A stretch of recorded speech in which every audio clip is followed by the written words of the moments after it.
Hello students, as you can see, today we are going to start one of the most vital topic of the chemistry, solution.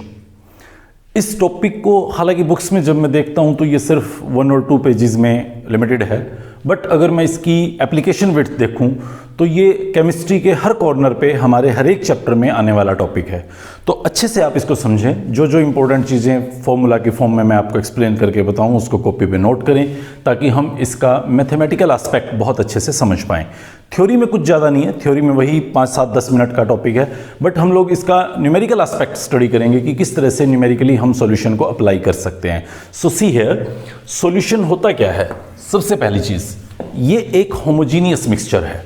Homogeneous mixture like one phase mixture, like जो composition है components की वो through out the system single रहे। जो भी heterogeneous mixtures हैं, like sand को मैं वाटर में डालता हूं या मिल्क का मैं एग्जांपल देखूं, जो हेट्रोजीनियस मिक्सचर्स हैं they are not considered truly solution. Solution is simply the homogeneous mixture of 2 or more components. 2 or more components. If that is having 2 component, I will be calling it binary solution. If it is having 3 component, trinary solution. 4 components, टेट्रानरी solution, या बहुत ज़्यादा components, पॉलिनरी solution. हम लोग class 11-12 में most of the time binary solutions को discuss करते हैं, तो बाइनरी सॉल्यूशंस पे हम लोग फोकस करने वाले हैं, जिसमें 2 कंपोनेंट्स रहेंगे, one is solute and one is solvent. Generally we study the smaller is solute and the larger is solvent, but actually इस पर्टिकुलर क्लास में हम इसे बहुत ज़्यादा फॉलो नहीं करने वाले। सोल्यूट आपका जनरली हम सॉलिड लेंगे और सॉल्वेंट लिक्विड। इस चीज को हम ज्यादा वेटेज नहीं देंगे कि which one is smaller and which one is larger. अगर दोनों लिक्विड्स होते तो आप वाली वो डेफिनेशन कि स्मॉलर सॉल्यूट होता है वो सही था, बट यहां हम लोगों ने कन्वेंशनली ये डिसाइड किया कि सॉल्यूशन स्टडी करते हुए हम सॉल्यूट सॉलिड कंसिडर करेंगे और सॉल्वेंट लिक्विड। 2 तरह के सॉल्यूशंस हैं, एक एक्वस सॉल्यूशन जहां सॉल्वेंट वाटर लिया जाता है, एक नॉन एक्वस सॉल्यूशन जहां वाटर के अलावा कोई भी और सॉल्वेंट में भी कोई ऑर्गेनिक सॉल्वेंट लिया जाता हो। Like if I am adding sugar in water, this is aqueous solution. If I am adding benzoic acid in water, it is aqueous solution. But if I am adding benzoic acid in benzene, benzoic acid in carbon tetrachloride, benzoic acid in carbon disulphide, तो ये सभी solutions non aqueous solution की category में होंगे। One more classification, dilute and concentrated. Dilute वो solutions हैं जहां पे सॉल्यूट की अमाउंट कंपैरेटिवली लेसर है, और अगर ग्रेटर है तो वो कंसंट्रेटेड सॉल्यूशन होगा। सी हियर, मेरे पास ये 2 सॉल्यूशंस हैं, दोनों में 100 ग्राम वाटर सॉल्वेंट है and I am adding a solute, simply I will say it glucose. मैं 5 ग्राम ग्लूकोज यहां ऐड करता हूं, 10 ग्राम ग्लूकोज यहां ऐड करता हूं। यहां सोल्यूट का अमाउंट ज्यादा है तो this is concentrated solution, this is dilute solution, this is concentrated. But if I am adding 25 gram glucose here, now this is concentrated and this is dilute. Actually ये जो dilute और concentrated term है ये हमेशा comparative होती है 2 solutions में। हम लोग कोई बाउंड्री लाइन मार्क नहीं कर सकते कि ये डाइल्यूट होगा और ये कंसंट्रेटेड होगा, बट स्टिल फिर भी कन्वेंशनली नॉर्मली जब भी आपका सॉल्यूट 5% या उससे लेस होता है तो उसको डाइल्यूट बोला जाता है, अदरवाइज कंसंट्रेटेड। बट स्टिल आप दिमाग में रखें ये कोई परफेक्ट लाइन ऑफ डिमार्केशन नहीं होता। जनरली हम इसको 2 सॉल्यूशंस में रिलेट करते हुए डाइल्यूट और कंसंट्रेटेड टर्म्स यूज करते हैं। किसी भी सॉल्यूशन में हम लोग यहां इस पर्टिकुलर पार्ट पे कॉन्सेंट्रेशन ऑफ द सॉल्यूशंस को समझना चाहते हैं कि कॉन्सेंट्रेशंस ऑफ द सॉल्यूशंस क्या होती हैं।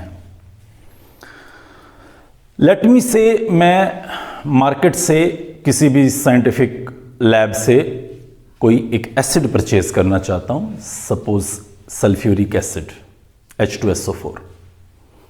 सो जब मैं उस लैब में H2SO4 की किसी बोतल पैकिंग को देखता हूं तो वहां पे उस सॉल्यूशन में सोल्यूट की अमाउंट को रिप्रेजेंट करती हुई कंसंट्रेशन लिखी जाती है। वहां पे सॉल्वेंट भी है, बट ये एक जनरल कन्वेंशनल स्टेप है कि जब भी हम किसी सॉल्यूशन को परचेज करेंगे, जब भी हम कहीं से किसी सॉल्यूशन को ऑब्टेन करेंगे, तो हम वहां पे सोल्यूट की अमाउंट को उसकी कंसंट्रेशन के लिए रिफ्लेक्ट करते हैं। सपोज करें इस H2SO4 पे लिखा गया है 20% H2SO4 एक्वस, तो आप समझ जाएं यहां पे दो कंपोनेंट्स हैं, एक H2SO4 और एक वाटर, एक H2SO4 और एक वाटर। सो यहां पे जो 20% उन्होंने लिखा है ये हमेशा सोल्यूट मींस H2SO4 के लिए होगा। वाटर भी है वहां पे, 80% वाटर भी है, बट वो सॉल्वेंट की कंसंट्रेशन को, सॉल्वेंट की अमाउंट को कंसंट्रेशन की फॉर्म में कभी भी रिफ्लेक्ट नहीं करते। चलिए ठीक है, फिर किस किस तरह से हम कंसंट्रेशन ऑफ द सॉल्यूशन को मेजर करते हैं? तो सॉल्यूशन की कंसंट्रेशन को मेजर करने के कई तरीके हैं। जैसे एक आता है स्ट्रेंथ,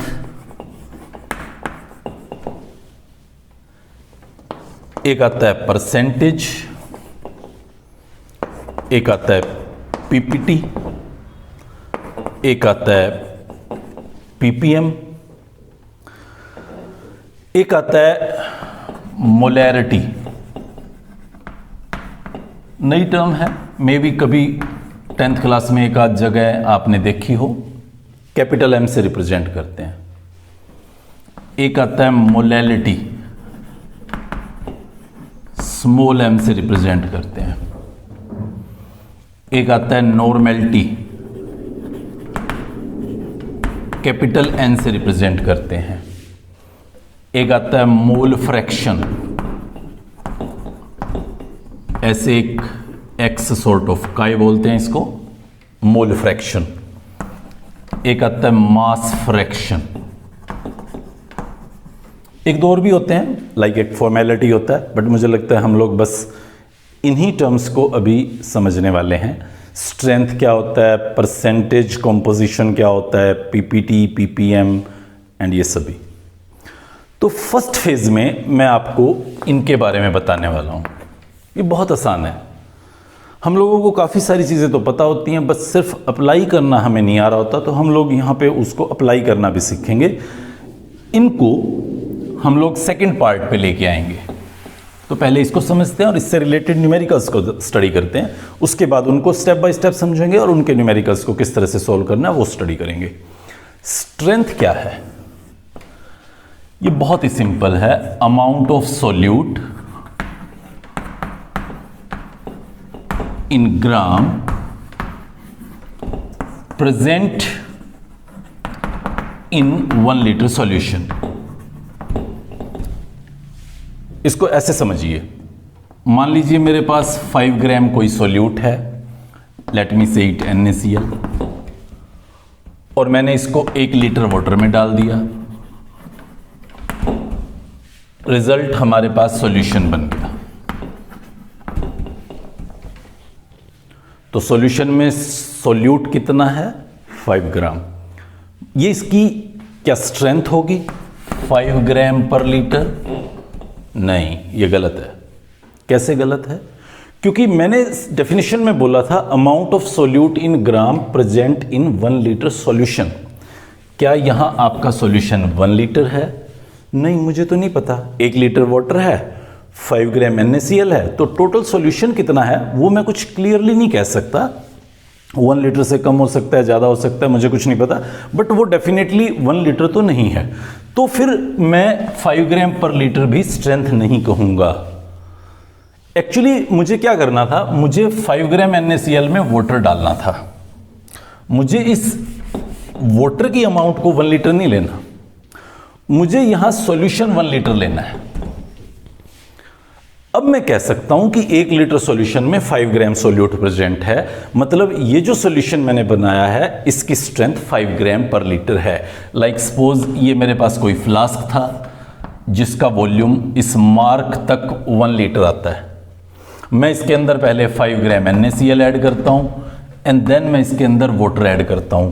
कितना वाटर ऐड करता हूं? टिल दिस मार्क जो 1 लीटर है। सो उसके बाद मैं बोलूंगा कि ये जो NaCl का सॉल्यूशन बना है इसकी स्ट्रेंथ 5 ग्राम पर लीटर है। ये सिंपल सा स्ट्रेंथ का कॉन्सेप्ट था। दूसरा देखें आप, परसेंटेज क्या होता है। मुझे लगता है ये कोई नया इश्यू नहीं लेके आया, मैं परसेंटेज के बारे में सभी जानते हैं। सपोज आपने 5 पेपर्स में आप अपीयर होते हैं, 100 मार्क्स का पेपर है आपका और आपने let me call 400 marks score किया। अब किसी ने आपसे पूछा कि कितने मार्क्स आए, आप बोलते हैं 80%।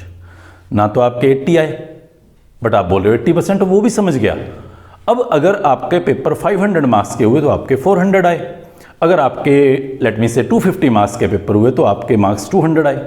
उसको डिटेल में ये पूछने की जरूरत नहीं है कि आपके कितने मार्क्स के पेपर हुए थे, आपके कितने एग्जैक्टली मार्क्स आए। आपने सिंपली जब परसेंटेज में बताया तो परसेंटेज का इटसेल्फ मीनिंग था आउट ऑफ 100, पार्ट्स पर 100, यानी कि 100th पार्ट, एक PPH बोलते हैं उसको। परसेंटेज सिंपली आउट ऑफ 100 होता है कि 100 में आपने क्या स्कोर किया, टोटल कितना था हमें कुछ नहीं मतलब है। सो इसी तरह से सॉल्यूशन में होता है, जो परसेंटेज होती है सोल्यूट की, मींस सॉल्यूशन में सोल्यूट आउट ऑफ 100 कितना है वो उसका परसेंटेज होता है। सपोज मैंने आपको बोला 10% HCl, तो इसका मतलब ये 10% HCl aqueous, let it like this. तो इसका मतलब है जो ये परसेंटेज है वो मैं पहले ही बता चुका हूं कि सोल्यूट की अमाउंट को बताएगी। तो इसका मतलब HCl कितने पार्ट है? 10 पार्ट एंड रिमेनिंग 90 पार्ट आपके पास क्या है? सॉल्वेंट। टोटल कितना बना? 100। तो 100 में सोल्यूट की अमाउंट कितनी है? 10। ये उसका परसेंटेज है। ये बहुत ही आसान है। मैं यहां पे कुछ और ट्रिक्स से, कुछ और स्टेटमेंट से इसको एक्सप्लेन करने की अभी कोशिश करता हूं। सबसे पहले तो ये समझिए कि परसेंटेज 2 तरह की होती है, एक है मास परसेंटेज, एक है वॉल्यूम परसेंटेज। मास परसेंटेज को मैं कुछ ऐसे कह सकता हूं कि दिस इज आउट ऑफ 100 ग्राम, और वॉल्यूम परसेंटेज को मैं कह सकता हूं this is out of 100 millilitre. या और अच्छे से बोलूं, लाइक मैं एक एग्जांपल पे आ जाता हूं, वहीं पे देखेंगे 10% HCl बाय मास। इसका मतलब होगा 10 ग्राम HCl इन 100 ग्राम सॉल्यूशन। और इसी बात को 10% HCl वेट बाय वेट भी लिख देते हैं या मास बाय मास भी लिख देते हैं, और इसी बात को सिंपली 10% HCl भी लिख देते हैं, आगे कुछ मेंशन नहीं करते। जब भी आगे मेंशन नहीं है कि वो बाय मास है या बाय वॉल्यूम है तो अंडरस्टूड होता है कि वो बाय मास है। तो इन तीनों लाइंस का सिंगल एक मतलब है 10 ग्राम HCl इन 100 ग्राम सॉल्यूशन। यहां देखें ये वॉल्यूम परसेंटेज को रिफ्लेक्ट किया गया है out of 100 ml solution. 10% HCl by volume का मतलब है 10 ग्राम HCl इन 100 मिलीलीटर सॉल्यूशन, या 10% HCl वेट बाई वॉल्यूम लिख दें तो उसका भी सेम मतलब है 10 ग्राम HCl इन 100 मिलीलीटर सॉल्यूशन। दोनों में आप फोकस करें, यहां पे भी मास ऑफ द सोल्यूट लिया गया है और यहां पे भी मास ऑफ द सोल्यूट कंसिडर्ड है। डिफरेंस सिर्फ वॉल्यूम ऑफ सॉल्यूशन और मास ऑफ सॉल्यूशन का है। आप इसको एक सिंपल सी लाइन से रिकॉल करने की कोशिश करें। 100 ग्राम सॉल्यूशन में सोल्यूट का अमाउंट इन ग्राम वो मास परसेंटेज है, और 100 ग्राम सॉल्यूशन में 100 मिलीलीटर सॉल्यूशन में सोल्यूट का अमाउंट इन ग्राम वो वॉल्यूम परसेंटेज है। मैं एक बार फिर दोबारा रिपीट कर रहा हूँ, 100 ग्राम सॉल्यूशन में सोल्यूट का मास वो मास परसेंटेज है, और 100 मिलीलीटर सॉल्यूशन में सोल्यूट का अमाउंट मास इन ग्राम वो वॉल्यूम परसेंटेज है। बस इतनी सी बात को फोकस करना है। समटाइम बच्चे समझते हैं कि सर बाई वॉल्यूम था, बाई वॉल्यूम में तो आपको 10 मिलीलीटर HCl लिखना चाहिए था। अगर सपोज सोल्यूट लिक्विड हो और सॉल्वेंट भी लिक्विड हो तो हम लोग यहां 10 ग्राम की बजाय 10 मिलीलीटर करते हैं, लेकिन क्योंकि वो क्लास 11th और 12th के सॉल्यूशन का पार्ट नहीं है, हमसे वो नहीं पूछा जाता। हमें जब भी कोई क्वेश्चन पूछा जा रहा है तो हम लोगों ने कन्वेंशनली ये फॉलो कर रखा है कि सोल्यूट हमारा ग्राम में होगा, मास सॉलिड होगा सॉरी, तो हमें उसका मास ही कंसिडर करना है, चाहे वो वॉल्यूम परसेंटेज हो चाहे वो मास परसेंटेज हो। आई होप ये बात आपको अच्छे से समझ में आई होगी कि out of 100 gram solution solute in 100 gram solution mass percentage है और सोल्यूट इन 100 मिलीलीटर सॉल्यूशन वॉल्यूम परसेंटेज है। दोनों जगहों पे आपको सोल्यूट का मास ही कैलकुलेट करना है। और उसको कैसे कैसे रिप्रेजेंट किया जाता है? वॉल्यूम परसेंटेज को रिप्रेजेंट करने के ये 2 तरीके हैं और मास परसेंटेज को रिप्रेजेंट करने के ये 3 तरीके हैं जिससे मास परसेंटेज को रिप्रेजेंट किया जाता है। तो before going to PPT and PPM मैं यहाँ पे कुछ क्वेश्चंस लिख के एक बार इस पॉइंट को थोड़ा सा और क्लियर करने की कोशिश करता हूँ। So 20 gram NaOH is dissolved in 180 gram water. Find mass percentage of solution. Mass percentage of solution means 100 gram solution में कितने ग्राम सोल्यूट है। मुझे सोल्यूट गिवन है यहाँ 20 ग्राम, ये मुझे 20 ग्राम सोल्यूट गिवन था। सॉल्यूशन कितना है? 180 ग्राम वाटर। ध्यान दीजिए सॉल्यूशन नहीं है, वाटर है। सो 180 ग्राम सोलवेंट। हर क्वेश्चन को आपको बहुत कीनली ऑब्जर्व करना है कि वो किस चीज़ की वैल्यू दे रहा है। सो ये आपके पास हो गया 200 gram solution. This mass plus this mass is equal to this mass. एक और छोटी सी बात याद रखिएगा, अगर मैं बोलूँ 20 ml plus 180 ml is equal to 200 ml, ये थोड़ा सा गलत हो सकता है। कभी भी 2 वॉल्यूम्स को मैं ऐड करता हूँ तो रिजल्टिंग वॉल्यूम उनका सम होगा, ये रेयर है। हालांकि हम इसे यहाँ पे बहुत ज़्यादा फॉलो नहीं करने वाले, हम लोग उसको एज इट इज़, जैसे मैं मास को कैलकुलेट कर रहा हूँ सम अप करके, वैसे वहाँ कर सकते हैं, बट थोड़ा सा गलत होता है। मास के लिए कोई इशू नहीं है, 20 ग्राम में 180 ग्राम ऐड किया 200 ग्राम होगा। सो 200 ग्राम सॉल्यूशन, सी हेयर मैं बड़े आसान तरीके से समझा रहा हूँ ताकि एक फॉर्मूला पता चले। 200 gram solution has solute how much? 20 gram. So 100 gram solution में कितना सोल्यूट होगा, यही तो हमें निकालना था। सो मैं इसको बहुत आसानी से कैलकुलेट कर सकता हूं। This comes to be 10%। I will report this answer as 10% NaOH, या मैं इसको कह सकता हूं 10% वेट बाई वेट NaOH, या मैं इसको कह सकता हूं 10% बाई मास NaOH। और थोड़ा सा ध्यान से देखें what I have done here, इसको फोकस करें। ये आपका आंसर लाने वाला था। 20 क्या था? Mass of solute. यहां लिखता हूं मास ऑफ सोल्यूट। 200 क्या था? Mass of solution. यहां लिखता हूं mass of solution multiplied by 100, right it like this. ये जो फॉर्मूला आपके पास निकल के आया है, ये फॉर्मूला किसी भी क्वेश्चन में मास परसेंटेज को कैलकुलेट करने में आपको हेल्प करने वाला है। मैं एक और छोटा सा चेंज करूंगा इस क्वेश्चन के अंदर और फिर आपको बताऊंगा कि वॉल्यूम परसेंटेज कैसे निकलेगा। So 20 gram NaOH is dissolved in 180 gram water, find volume percentage given density of the solution is this. So मुझे पता है वॉल्यूम परसेंटेज क्या होता है। 100 मिलीलीटर सॉल्यूशन में सोल्यूट का अमाउंट इन ग्राम। सो मुझे 20 ग्राम सोल्यूट गिवन था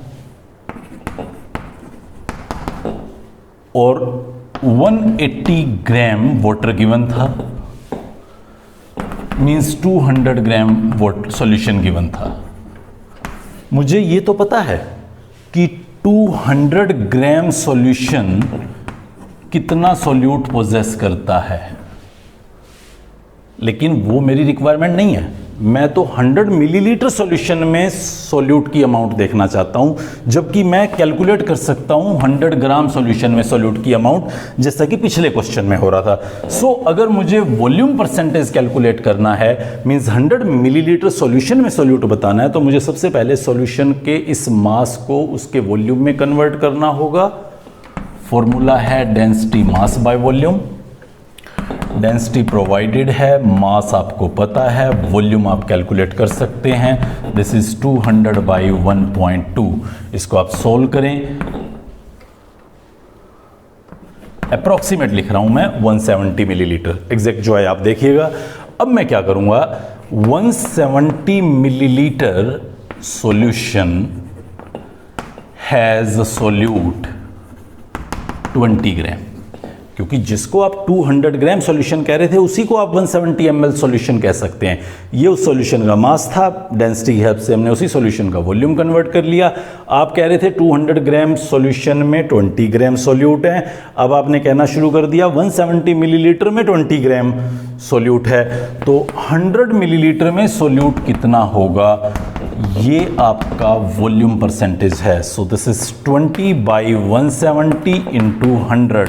आप इसको सोल्व कर लीजिएगा और सोल्व करने के बाद आप यहाँ पे परसेंटेज जो रिपोर्ट करेंगे वो इस पर्टिकुलर सॉल्यूशन का वॉल्यूम परसेंटेज होगा। 20 ग्राम NaCl is dissolved in 100 milliliter water. Density of solution is 1.1 gram per ml. Calculate mass percent. Mass percent means 100 gram solution में कितना सॉल्यूट है, एंड वॉल्यूम परसेंट मतलब 100 मिलीलीटर सॉल्यूशन में कितना solute है। See 20 gram we are having solute plus 100 millilitre water solvent. So जब मैं इसको ऐड करता हूं तो मुझे सॉल्यूशन मिलता है, बट प्रॉब्लम क्या है, वॉल्यूम और मास ऐड नहीं हो सकता। 100 millilitre plus 20 gram, this is not possible. So या तो मैं इसका वॉल्यूम कन्वर्ट करूं फिर इसको ऐड करूं, वो मैं रिस्की है, बता चुका हूं, दो वॉल्यूम्स ऐड नहीं हो सकते परफेक्टली।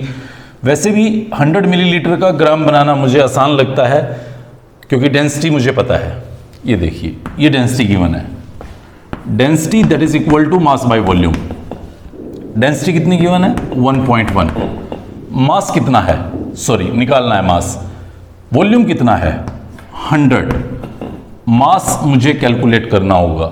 यहां जब मैं मास कैलकुलेट करूंगा तो ये मेरा गलत आंसर है, ध्यान दीजिए। डेंसिटी आपको सॉल्यूशन की गिवन है, वॉल्यूम आपको सॉल्वेंट का पता है, मास आप सॉल्वेंट का कैलकुलेट करना चाहते हैं। ये जो फॉर्मूला है डेंसिटी मास वॉल्यूम को रिलेट करने वाला, ये किसी भी एक कंपोनेंट के लिए तीनों फिजिकल क्वांटिटीज होनी चाहिए। मींस आप जिसका मास निकालना चाहते हैं उसी का वॉल्यूम पुट करें, उसी की डेंसिटी पुट करें। 1.1 वो तो सॉल्यूशन की डेंसिटी है, आपको यहां सॉल्वेंट की डेंसिटी पुट करनी है, वो कहीं गिवन नहीं है, बट आपको याद रखनी है कि वाटर की जो डेंसिटी होती है वो 1 ग्राम पर ml होती है। तो आप यहां पे 1 पुट करके जब मास कैलकुलेट करते हैं तो दिस कम्स टू बी 100 ग्राम, यानी कि 100 मिलीलीटर को आप 100 ग्राम कह सकते हैं। अब 100 plus 20 that will be 120 gram solution. 120 gram solution, उसमें सॉल्यूट आपका 20 ग्राम है, तो 100 ग्राम सॉल्यूशन में सॉल्यूट कितना होगा, 20 बाई 120 इंटू 100। इसको आप सोल्व करें, ये आपके पास मास परसेंटेज है। फिर हमें वॉल्यूम परसेंटेज निकालना है, तो वॉल्यूम परसेंटेज को हम किस तरह से कैलकुलेट करते हैं, let we C.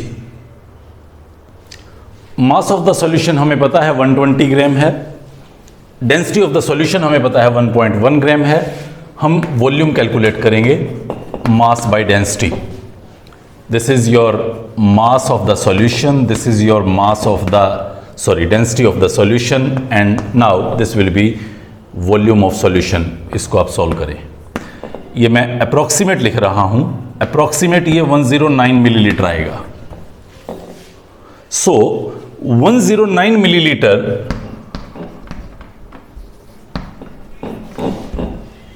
120 gram solution he 109 millilitre है, 120 ग्राम सॉल्यूशन का ही आपने वॉल्यूम कैलकुलेट किया है। सो 109 millilitre solution has solute same, वो तो वही है 20 ग्राम, उसमें तो कोई गड़बड़ नहीं। 100 मिलीलीटर सॉल्यूशन का सोल्यूट क्या होगा, आप इसको कैलकुलेट करें। This is 20 by 109 multiplied by 100, ये हमारा वॉल्यूम परसेंटेज होगा। आप यहां से इन दोनों आंसर से एक छोटा सा फॉर्मूला प्रेडिक्ट करें, आने वाले टाइम में हमें जल्दी से आंसर के पास लेके जाए। देखिएगा इधर ये मास परसेंटेज था, this is mass of solution, sorry mass of solute in gram divided by, ये आपके पास मास ऑफ सॉल्यूशन था। So this is mass of solution in gram multiplied by 10⁻²। ये मास परसेंट कैलकुलेशन का हमारे पास एक फॉर्मूला रहेगा, direct हम इसको यूज करके विद इन सेकेंड्स आंसर को रिपोर्ट करेंगे। और एक बार आप इस फॉर्मूले को देखें, 20 आपके पास मास ऑफ सोल्यूट है अपॉन 109 आपके पास वॉल्यूम ऑफ सॉल्यूशन है, ये मिलीलीटर में लेना है, ये ग्राम में लेना है, मल्टीप्लाइड बाई 100 10⁻²। ये आपके पास वॉल्यूम परसेंटेज कैलकुलेट करने का तरीका रहेगा। फाइनली हम इसी फॉर्मूले पे स्टिक करेंगे जब भी हमें वॉल्यूम परसेंटेज निकालना होगा, या इस पे स्टिक करेंगे जब भी हमें मास परसेंटेज कैलकुलेट करना होगा। वहाँ जो मैंने यहाँ क्वेश्चन किया था 109 मिलीलीटर के अलावा कुछ और आता हो तो जो मैथमेटिकली आता हो आप उसी पे वर्कआउट कीजिएगा। यहाँ हम कैलकुलेशंस पे टाइम स्पेंड ज़्यादा नहीं करना चाहते। यहीं एक छोटी सी चीज़ और इंट्रोड्यूस करना चाहूँगा, पीपीटी और पीपीएम क्या था।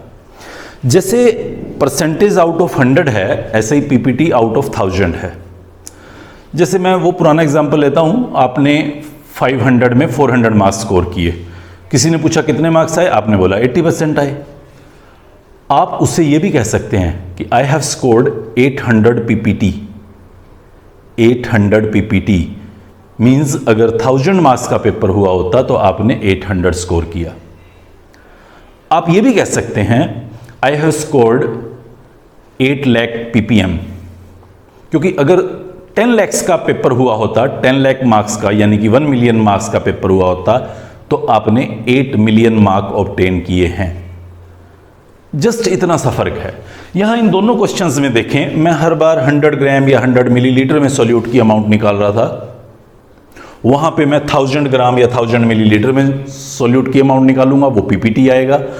या मैं 10⁻6 ग्राम या 10⁻6 मिलीलीटर में मास ऑफ सॉल्यूट कैलकुलेट करूंगा, वो पीपीएम आएगा। जैसे परसेंटेज दो तरह का था, PPT percentage by mass and percentage by volume, ठीक वैसे ही पीपीटी भी दो तरह का है, PPT by mass and PPT by volume.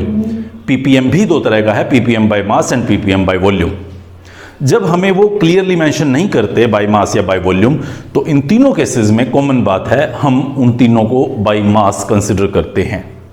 तो इस तरह से हम इन छोटे छोटे फॉर्मूला से what I have to do, PPT के लिए मुझे 10⁻³ कर देना है, पीपीएम के लिए मुझे 10⁻6 कर देना है, तो वो फिर मेरा क्वेश्चन आंसर्स को पीपीटी या पीपीएम में रिपोर्ट कर पाएगा। चलिए एक क्वेश्चन की तरफ आगे बढ़ते हैं। Aqueous 20% HCl by volume is given whose density is 1.3 ग्राम पर ml. Calculate mass percent. अब मास परसेंट देखते ही मैं समझ जाता हूं कि मास परसेंट निकालने का फॉर्मूला मेरे पास था mass of solute upon mass of solution. दोनों को ग्राम में लूंगा, मैं किलोग्राम में भी ले सकता हूं यहां, बट ग्राम में लूंगा 10⁻²। इस लाइन का मतलब देखिए आप क्या है, 20 ग्राम HCl in 100 millilitre solution.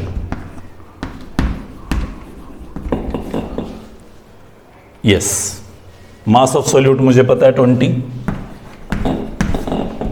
Mass of solution मुझे नहीं पता, 20 ग्राम 100 मिलीलीटर वॉल्यूम गिवन है मुझे, तो मैं इस वॉल्यूम का मास इजीली कन्वर्ट कर सकता हूं। मुझे डेंसिटी गिवन है तो मैं यहां पे volume into density mass predict कर सकता हूं। ये बहुत ही आसान है, 130 ग्राम। ये सॉल्यूशन का मास है, मैंने सॉल्यूशन का वॉल्यूम लिया, मैंने सॉल्यूशन का डेंसिटी लिया, तो सॉल्यूशन का मास मेरे पास 130 आ गया, मल्टीप्लाइड बाई 10⁻², दैट मीन्स 100। इसको सोल्व करेंगे तो ये हमारे पास मास परसेंट होगा उस सॉल्यूशन का। एक और क्वेश्चन देखते हैं, माइनर सा चेंज है। Aqueous 20% HCl by mass is given whose density is 1.3 ग्राम पर ml, calculate volume percentage. Just उल्टा कर दिया मैंने इसको। So percentage by volume, mass of solute देखना है मुझे ग्राम में, पहले मैं इसका मतलब देखता हूं। This is 20 gram HCl in 100 gram solution. So HCl का मास मुझे पता है 20 होगा, वॉल्यूम ऑफ सॉल्यूशन मुझे पुट करना है मिलीलीटर के अंदर।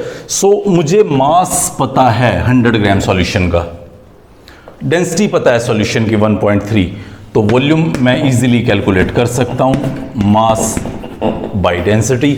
इसको आप सॉल्व करें, approximate 70 millilitre, this is not 70, चलो 70 मान लेते हैं, कोई फर्क नहीं पड़ता, क्यों दिमाग लगाएं। सो जो आता हो आप एग्जैक्ट पुट कीजिएगा। वॉल्यूम हमें 70 मिलीलीटर पता था, वो मैं यहां पे पुट कर देता हूं, मल्टीप्लाइड बाई 10⁻²। इसको अगर मैं सॉल्व करता हूं तो ये मेरे पास परसेंटेज बाय वॉल्यूम होगा इस पर्टिकुलर सॉल्यूशन का। चलिए एक और क्वेश्चन की तरफ आगे बढ़ते हैं, जल्दी से क्वेश्चन देखें। 200 gram of 20% H2SO4 is added to 300 gram 30% H2SO4, find new percentage of mixture. First question को देखें, कहीं नहीं लिखा हुआ परसेंटेज कौन सी है, बाय मास है, बाय वॉल्यूम है, अंडरस्टूड है ये बाय मास होगा। सो फर्स्ट को देखें आप, 20% H2SO4 मीन्स 100 ग्राम सॉल्यूशन में 20 ग्राम H2SO4, 100 ग्राम में 20 ग्राम, तो आपका सॉल्यूशन तो 200 ग्राम है, तो 200 ग्राम में H2SO4 कितना होगा, 400 ग्राम। नेक्स्ट क्वेश्चन देखें, 100 ग्राम में 30 ग्राम, 30% H2SO4 गिवन है, तो 300 ग्राम में कितना होगा, वेरी सिंपल 90 ग्राम। दोनों को मिक्स किया है, टोटल सॉल्यूट आपका कितना बना, 40 + 90 130 ग्राम सॉल्यूट, और टोटल सॉल्यूशन कितना बना, 300 + 200 500 ग्राम सॉल्यूशन। ये बहुत ही आसान है, आपको सॉल्यूट का अमाउंट पता चल गया, आपको सॉल्यूशन का अमाउंट पता चल गया, और आप परसेंटेज कैलकुलेट कर सकते हैं बहुत ही आसानी से इस मिक्सचर की क्या होगी। होप ये परसेंटेज के क्वेश्चन आप आसानी से कर पाएंगे। थोड़ा सा प्रैक्टिस कीजिएगा अच्छे से, ताकि नेक्स्ट लेक्चर में नए टॉपिक पे हम और अच्छे से काम कर पाएं। Thank you.